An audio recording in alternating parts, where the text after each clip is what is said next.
అందరికీ సరిపోయే ప్రాణాయామం 3 మార్లే, ఎవరికైనా సరిపోతుంది. అందుకే 3 మాటలే. ఓం భూః ఓం భువః ఓం సుమః ఓం మహః జనః తపః ఓం సత్యం తత్సవితుర్వరేణ్యం వెళ్ళిపోతుంది మంత్రం. 3 మాటలే చేయిస్తారు. 3 దాటితే మీకు శక్తి ఉండాలి తప్ప ప్రాణాయామం ఇష్టం వచ్చినట్టు చేయకూడదు. కాబట్టి ప్రాణాయామం చేత వెనక్కెడతాడు. వెనక్కి ఎందుకు ఎడతాడు అంటే ప్రాణాయామము మనసుని నిలబెట్టేస్తుంది. ఊపిరి మీద మనసు ఆధారపడుతుంది. ఊపిరిని నియంత్రిస్తే మనసు నిలబడుతుంది. మనసు నిలబడితే వెనక్కి వెడుతుంది. వెనక్కి వెడితే మూలం వైపుకు వెడుతుంది, ఆత్మ వైపుకి. ఉద్వేగంతో మామూలుగా ఊపిరి తీస్తే ముందుకెడుతుంది, యోగశక్తిగా మారుతుంది ధ్యానంలో. రెండవది ధ్యాన ప్రక్రియ. ధ్యానం ఎలా చెయ్యాలో తెలుసుకుని జాగ్రత్తగా ధ్యానం చేయడానికి అలవాటు పడితే, ధ్యానం ఎలా చెయ్యాలి అన్నది కొత్తగా ఎవరూ చెప్పక్కర్లేదు. మీరు బాగా జ్ఞాపకం పెట్టుకోండి.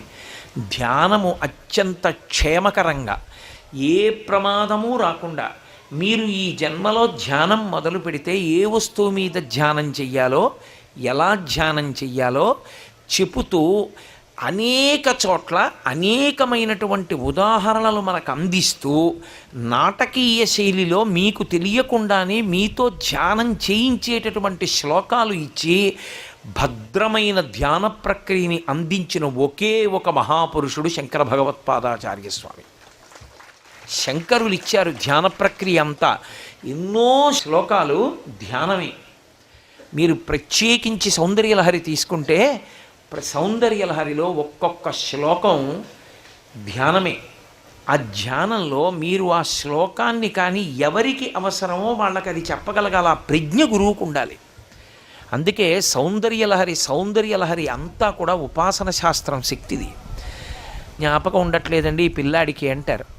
ఈ పిల్లాడికి జ్ఞాపకం ఉండట్లేదు అంటే ఏ శ్లోకం ఇవ్వాలో, శ్లోకంలో ఎలా ధ్యానం చెయ్యాలో ఆ పిల్లవాడికి నేర్పితే వాడికి విశేషమైన ధారణాశక్తి వచ్చేస్తుంది. ఎందరో ఉన్నారు అలా. శంకరాచార్యుల వారి హృదయాన్ని పట్టుకోగలగాలంటే శంకరాచార్యుల వారి అనుగ్రహం ఉండాలి. కాబట్టి ధ్యానము చేత వెనక్కెడుతుంది మనస్సు. ఎదురుగుండా ఉన్న వాటిని వదిలిపెట్టేసి వెనక్కి వెళ్ళి ఆత్మని పట్టుకుంటుంది. ఈ 2 వెనక్కి నడవడానికి సాధనాలు, 7 ముందుకి నడవడానికి సాధనాలు. ఇందులో మీరు జాగ్రత్తగా గమనించండి.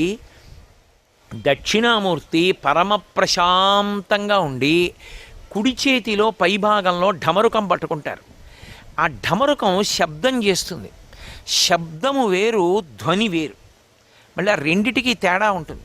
చాలా సాధారణంగా ఏమంటారంటే ఆయన ధ్వని చేశాడండి అంటే శబ్దం చేశాడు, ఆయన శబ్దం చేశాడండి అంటే ధ్వని చేశాడు అనుకుంటారు. కాదు, తప్పది.